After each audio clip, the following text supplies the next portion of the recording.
Hey everybody, how we doing there? Well, I just got off the phone. I got a little plumbing call.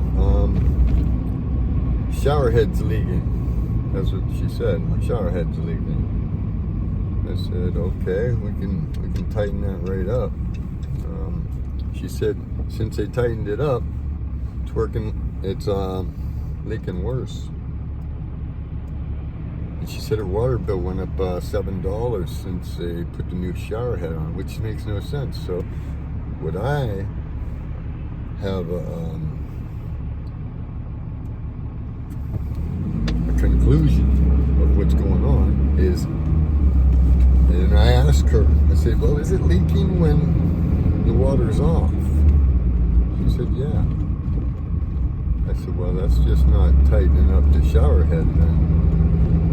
This is a very bumpy road, by the way. If my camera takes this out of this, that's a good camera. Stabilization mode. Stabilization mode. iPhone.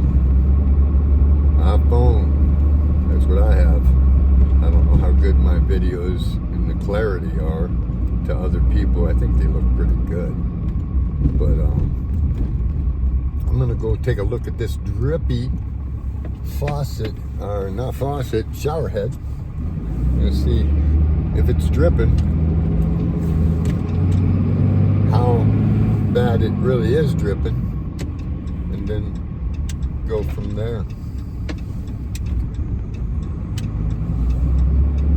Because it sounds more internal, is what I told her. So we're gonna go take a look at that and listen. If people would like to see more inclusive action, please let me know what your thoughts are. And I'll answer any questions as you ask. I have no problem with that. I'm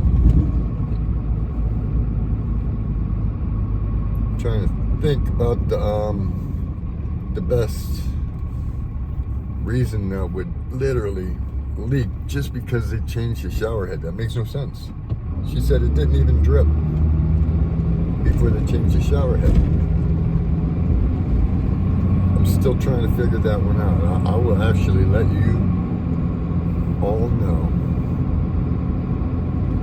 why that would be. It doesn't make no sense, but I'm going to check that one out. I will put that on video.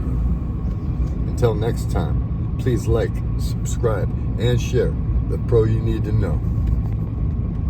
And also visit Dinger62. That guy's got a lot of good informative stuff, let me tell you. I literally like all of his video content. Dinger62, look him up. Until next time, God bless.